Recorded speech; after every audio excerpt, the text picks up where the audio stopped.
This video is going to be about rational and irrational beliefs, fears, any term that you can stick rational or irrational before to describe it.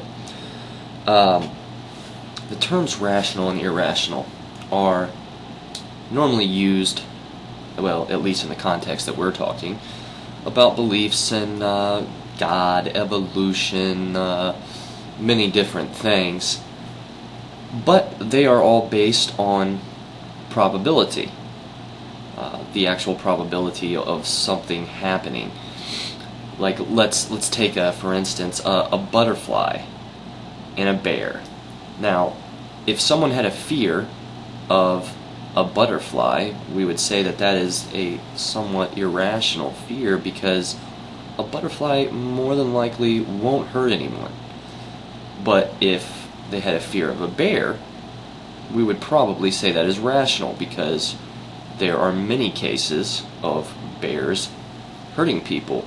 The same way if there was a fight between a butterfly and a bear, and someone took the position that the butterfly was going to win. Well, now, obviously that's an irrational position, correct? Because the probability of that happening is almost non-existent. Let's take another for instance. If a person has a said irrational fear of having a heart attack, but actually has that heart attack, then that would have been a completely rational fear, because this thing actually came true. This was something that happened. So the term rational and irrational are based completely on probability. No matter what you're defining, if you're defining a deity, a belief, a fear, anything, any term that you can place these before, it is based on probability. Now, I have a question. Does the event or the belief, whichever it is, coming or being true, determine or change whether or not something is rational or irrational?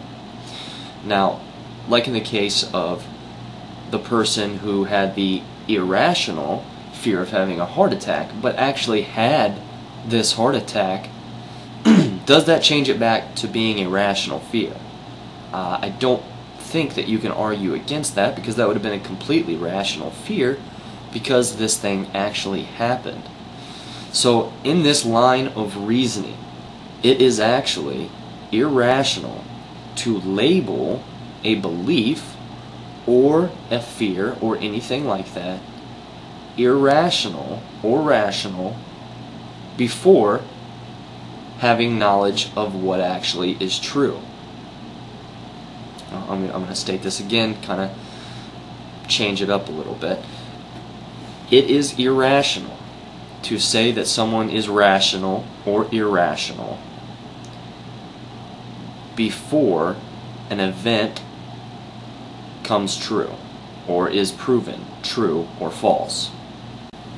So in the case of a belief in a God, it is irrational to label someone rational or irrational before knowing if there is or is not a God.